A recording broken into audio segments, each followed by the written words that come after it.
Okay, well, this is just a real quickie. I had ordered this Firehouse technology anti-collision light that was required to fly at night for my Part 107. And it was recommended by the Pilot Institute.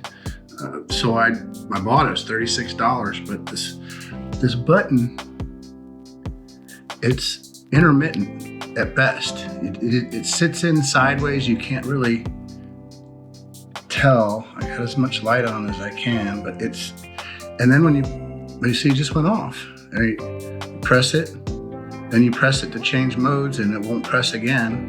And you can feel it's just not pressing. I use my thumbnail, need to cut that. And it's not working. So I have requested my money back and they approved it. I'm just not happy. I'm just not happy with it, and it's intermittent at best, and I don't want it. So it mounted fine, everything is charged up fine.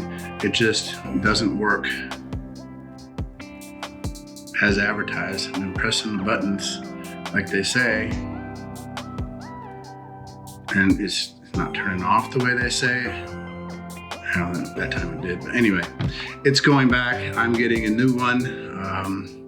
It's half the price. It's not as pretty, but it works the same. So that's what I'm doing. That's all I have about that.